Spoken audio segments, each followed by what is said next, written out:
Yung pinapakalat ni Karen Davila, mga kababayan. Akalain nyo, pinapalabas ito si Karen Davila, mga kababayan, na etong mga Duterte supporters ang nasa likod ng pagkalat ng fake news. Dahil hindi naman daw ito bago, mga kababayan, itong fake news. Andyan na daw ito dati. Kaso nga lang daw, mga kababayan, dati-rati ang sinusuportahan ng tagapagpakalat ng fake news ay ang kampo ni dating Pangulong Duterte. Ang administrasyon ang sinusuportahan, pero ngayon, mga kababayan, tinitira na daw ang kataas-taasan. Talaga lang ha, ang linis kumasalita nitong mga taga-mainstream media, mga kababayan, pero hindi nila nakikita na sila ang mas malala. Dahil ang kanilang mga binabalita ay mga twisted news, propaganda, mga vested interest, mga kababayan. Malala pa yan sa fake news dahil pinupoison nyo ang utak ng tao. Kaya naman, mga kababayan, nasupalpal ni Sas Sorgando Sasot. Panoorin nyo po. No fake news was as prevalent before, except it did not attack the powers that be. Wow! So wag niyong sabihin na walang umaatake na fake news kay dating Pangulong Duterte noon. Ano yung pinagsasabi niyong may cancer sa PRRD? Diktador. O eto na nga lang galing mismo sa media, sa inyo, Karen Davila, 30,000 ang namatay dahil sa war on drugs. Hindi pa ba yan fake news? Ang mga animal na to? Fake news before attacked the opposition. No. Opposition daw ang inatake ng fake news noon. Ganyan sila, mga kababayan, makaliskis niyan. Yung kapag opinion, mga kababayan, ng mga vloggers, hindi nila nagustuhan, sasabing fake news. Hindi naman yan news after all, Karen Davila. That is their opinion. Tinatag nila na fake news, mga kababayan, para tapos ang usapan. It attacked media. Today, it is attacking the sitting government. It Dahil ang mga Duterte, anti-Marcos na. The who are you? was as bad representative, except the subject of the attacks today is the president. Kasali na kayo. Pero kayo dati, Karen Davila, nung presidente mo sa dating Pangulong Duterte, kayo ang araw-araw umaatake. War on drugs, war on drugs. Sa tingin namin, kami naman ang magsasabi, fake news. 30,000 fake news. Dati kasi fake news protected the president. Mga vloggers Wow. Dati daw, protected the President Duterte daw. supporting Duterte. And that is precisely, yeah, correct. Karen, nakikinig ka ba? Kung nakikinig Oh. sa Karen, Bingi yan. Karen Davila, ano Dabilat. Davila. sinasabi mo na biktima kayo ng fake news at naapektuhan kayong Pabiktim. mainstream media? Unang-una, Naapektuhan ang kanilang hanap buhay, mga kababayan. Dahil wala nang naniniwala sa kanila Bias kasi, mga kababayan. At sabi nila, we did daw. Wala kaming pake. Pinapakita nyo lang na hindi kayo connect sa taong bayan. Karen Davila, yung pinagsasabi mong fake news, kayo ang pinakamaraming fake news. Mm. No, habang lumalaki. Correct. Mas matindi pa nga sa fake news, mga kababayan, twisted news. Dahil yung twisted news, mga kababayan, alam nila kung anong totoo, pero deliberately, mga kababayan, tinitwist nila para umaayon sa kanilang propaganda. Masama ang intention At to think binigyan sila ng prangkisa, mga kababayan. Hindi lang ABS-CBN, kundi yung mga media ng gobyerno para magsabi ng katotohanan. Patas lang. Pero the way nila binabalita, mga kababayan, talagang nang aatake sa kanilang mga kalaban. Kami. Ano bang sinabi? Pero okay lang naman yan Hinayaan nga ni dating Pangulong Digong, no? Hinayaan naman na natin. Kaso nga lang, mga kababayan, kapag ngayong nagra-rise up na itong social media, mga kababayan, ninangak-ngakan nila. Galit sila, mga kababayan, at gusto pa nilang patahimikin ang mga vloggers. Tinutugi sa panahon ni ngag-ngag, mga kababayan, ang mga vloggers sa halip ng mga sindikato at tutugisin. Ni Lee Kuan Yew tungkol sa mainstream media ng Pilipinas noon na it is a widely party sandali. Iko-quote, kailangan meron akong direct quote niyan. Sinabi to mismo. Yes, maganda yung quote. Lee Kuan Yew. Karen Davila, si Lee Kuan Yew na nagsabi nito. Sinabi niya, Karen Davila, a widely partisan press helped Filipino politicians to flood the marketplace of ideas with junk.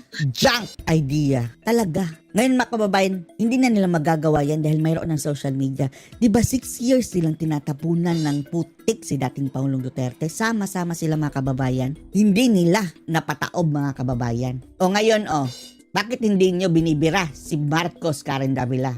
Hindi lang si Karen Davila, kayong mga media. Kung ito makapalpakan ngayon nangyari kay dating Pangulong Duterte noon, hindi natitigil yung mga ungas na yan sa pag-aatake kay Duterte. Pero ngayon kay Marcos mga kababayan, tahimik pa sa sementeryo. Ang kanilang binibira mga kababayan, Duterte pa rin. Ay! And confuse and befuddle the people so that they could not see what their vital interests were in a developing country. Do you understand that, Karen Davila? Malamang naiintindihan niya nila pero yan nga ang masama mga kababayan eh. Alam nila pero pilit nilang tinatago, pilit nilang tinitwist. That is the most evil na ugali mga kababayan. So si Icon yun na mismo ang nagsabi na kayo ang may kasalanan kung bakit nagkaletse-letse ang sasabihin nga nila mga kababayan, fake news. Silikwan nyo, fake news daw. Pilipinas. Yan naman lang ang kanilang weapon mga kababayan para i-counter yung mga naratibo. Lahat ng mga atake laban sa kanila batikos, hindi nga ba atake, kundi kritisismo mga kababayan. 'Di ba? Legal yung kritisismo. Hindi nila masagot kaya sasabihin nila fake news. Dahil, tagalugin ko yung sinabi niya, Tagalogin mo! tinapunan ng basura ang consciousness ng mga tao. Kayo ang may kasalanan. Tayo ang may kasalanan. Okay. Walang kinikilingan, serbisyong totoo lamang. Ay, Diyos mio. Tapos, sisisihin nyo kami. Sisisihin mo kami. Fake news. Kayo fake news, man. You have been disinforming the public for a very, Tama. very long time. Tama. Because ABS-CBN is corporate media. Tapos ano yung narinig namin na mayroon ng shares si Tambaloslos mga kababayan sa ABS-CBN? You are actually pushing for the corporate interest of the Lopezes na isa sa mga oligarko ng Pilipinas. And that is a historical fact. Historical fact. Ngayon, ang sunod, Karen, huwag ka nang magmaang-maangan. What you are actually experiencing is competition. Competition. Oo nga. Competition mga kababayan dahil tinatalo sila sa engagement mga kababayan. Example na lang Saso Rogando Saso. Kalahating bilyon mga kababayan ang views sa kanyang mga post. Hindi necessary kalahating bilyon na tao pero 500 million time per month na nakikita ng iba't ibang tao multiple times ang kanyang mga post. Samantalang tinatalo niya mga kababayan ng engagement etong mga mainstream media. Kompetensya. On who can actually connect with the Filipino masses. For a very, very, very long time, kayo dyan sa ABS-CBN, ang feeling ninyo, kayo ang may connection sa taong bayan at sa masa. Isa lang naman yan Sinong gugustuhin manood ng mainstream media na balita mga kababayan? Puro, Duterte may pinatayo, ganyan mga... Wala naman lang ginawang mabuti mga kababayan si Digong. Kahit pa'y mayroong project si Duterte, ganito nila ipiframe mga kababayan na, Duterte nag-inaugurate ng tulay, bla bla bla bla bla bla bla bla bla. Si Duterte na inaakusahan na pumatay na mga libo-libong takatao, ganyan. Lahat mga kababayan news tungkol kay Duterte, ididikit nila yung war on drugs, EJK. Hay nako, hanggang sa ngayon mga kababayan, ngayon pala, 43 lang na kaso na namatay doon sa ICC ang kanilang binalandra. Nasaan na ang libo-libo niyo? Because kayo lang naman, namamayagpag kayo ang very, very connected sa masa Pilipino at nung nagkaroon ng social media, nahubaran na. Nagkaroon na kayo ng competition and right now you cannot keep up. You cannot keep up because you're spending millions. Make-up pa lang, millions na. Outfit pa lang, lugi na sila.